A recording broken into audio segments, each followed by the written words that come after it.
A child does not know what APR means. They just know the card worked. The cart was full, the parent tapped, the machine beeped, and the groceries came home. In most homes, that is where the debt lesson ends. But rich parents, or at least parents who understand how wealth survives more than one generation, teach the child to look past the beep.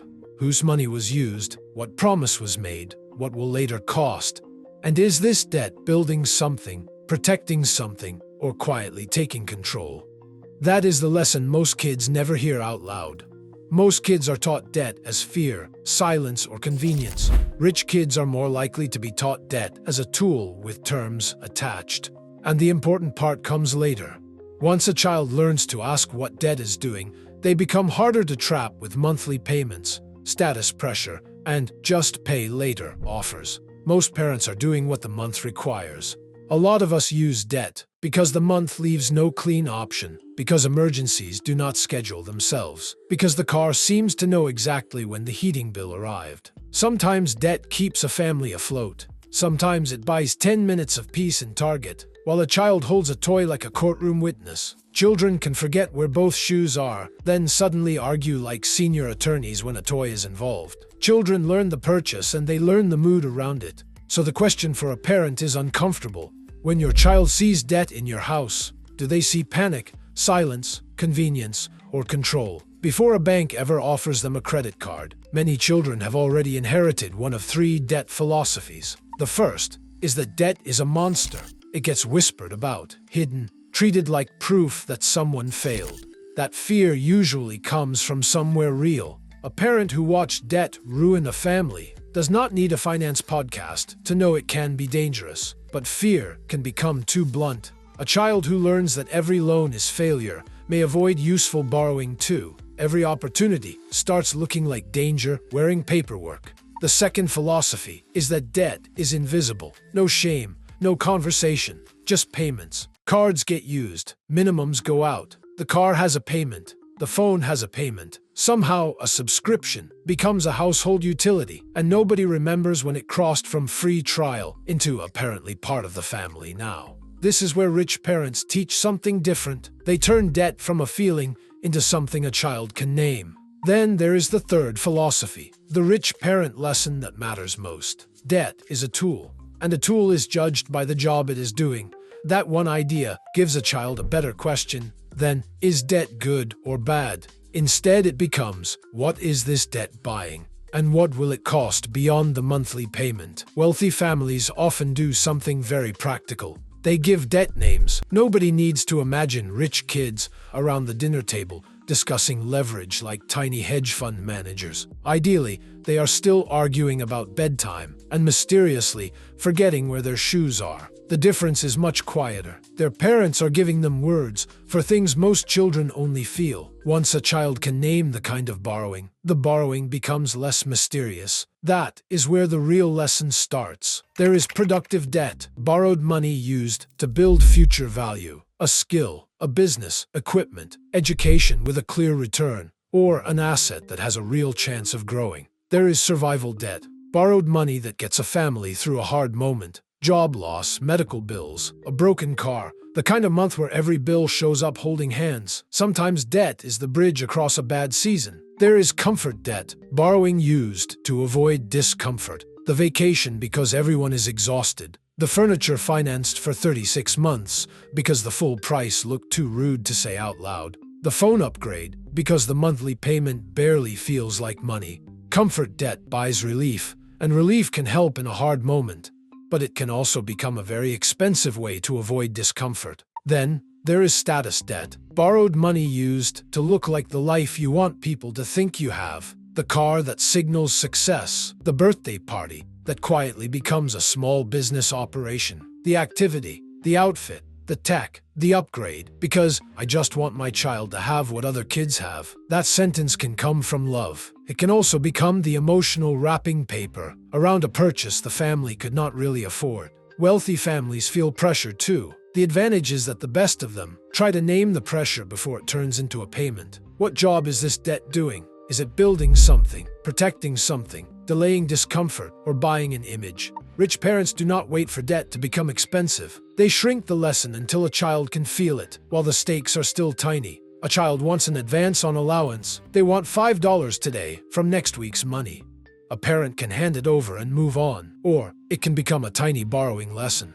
You can have it now, but next week will be smaller. Then next week has to be smaller. That part matters. The lesson is not in the advance. The lesson is in the smaller next week. A child does not need a spreadsheet. They need the small disappointment of discovering that future money can be spent before the future arrives. Millions of adults learn that lesson while staring at a credit card bill in the kitchen, suddenly very interested in breathing slowly. A child can learn it with $5. Then, the bigger trap appears. The monthly payment. Most adults were taught to ask whether they could handle the payment before they were taught to ask what the thing really cost. That is the danger of later. To a child, later sounds soft, flexible, almost imaginary. To a lender, later has terms. This is one of the biggest lessons rich parents teach early. The monthly payment is not the price. It is only the part of the price being shown to you today. A phone that costs $1,080 sounds serious. A phone that costs $45 a month sounds like background noise. A birthday party that costs $1,500 sounds like a decision. Put it on a credit card at 22% and carry it for 2 years, and the party lands closer to $1,900. Nobody plans to finance balloons, and yet balloons have entered the chat. The cake was eaten on Saturday. The balloons were gone by Sunday. The bill is still walking around the house months later like it pays rent. The child remembers the cake. That is why the math has to show up gently. A parent can say, the monthly payment only changes how we feel the cost. It does not erase the cost. That sentence is a small shield because the world waiting for your child is very good at hiding the full number. 4 easy payments, 0 down, free trials, tiny monthly charges that pile up quietly until your bank account looks like it is being nibbled by ducks. Rich families are not immune to that game. They just tend to teach the child to ask for the full number before the smallest number wins. The same lesson shows up in ordinary store aisles. A child holds something they want. A parent says, "We can't afford that." Sometimes that is true. Sometimes the family technically can, but the purchase does not fit the priorities. To a child, both can sound the same. Money is a wall, and nobody explains the wall. A stronger sentence is, "That is not what we are choosing to spend money on right now." It sounds small. It is not. One version teaches helplessness. The other teaches priorities. The same language works with debt. Instead of, "Debt is bad," try, "Debt always has a job. Let's ask what job this debt would be doing." That is the kind of sentence a child can carry into adulthood. Not a rule, a filter. Rich parents also teach credit before a bank gets to define it. A 10-year-old does not need a lecture about credit utilization. Let the child have some sunlight left in their life, but they can understand reputation. Credit is a record of whether someone keeps money promises. When your child borrows, they are saying, "I will pay this back later." When they pay on time, people trust them more. When they do not, people trust them less. Children understand promises. They understand, "I'll give it back." They understand what it feels like when someone does not. Before credit becomes a card, an app, a limit, or a low introductory rate, it can be taught as something simple.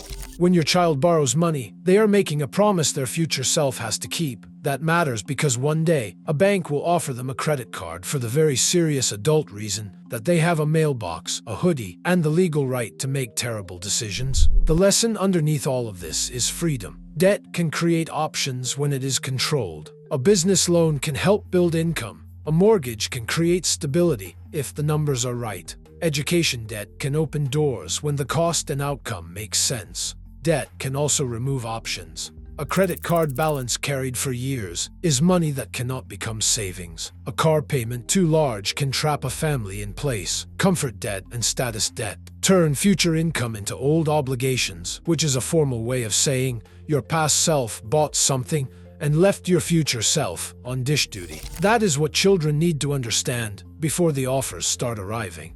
Debt borrows from future money first. Then it starts borrowing from future choices. The rich parent question goes deeper than, "Can we make the payment?" It asks, "What is this debt buying, and what will it cost by the time it is done?" That is the inheritance, a pattern of questions. What kind of debt is this? What job is it doing? What does later cost? What choices does it create? And what choices does it remove? No single conversation teaches all of this. It happens in small moments. A parent explaining that the house is being paid for slowly. A parent comparing the total cost of a phone. A parent letting next week's allowance actually be smaller. A parent saying, calmly, "We are choosing not to spend on that right now." That is why rich parents teach kids to question debt before it learns how to use them. And the strange part is that these questions do not require wealth to pass down. They can start in a checkout line, with a phone upgrade, with next week's allowance, with one quiet sentence after the card machine beeps. Somewhere in your house, something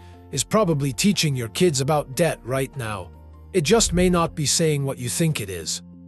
If this made one ordinary money moment feel a little less ordinary, subscribe to Raised to Spend. We look at how kids learn money before they earn it, and why those lessons shape the future they can afford.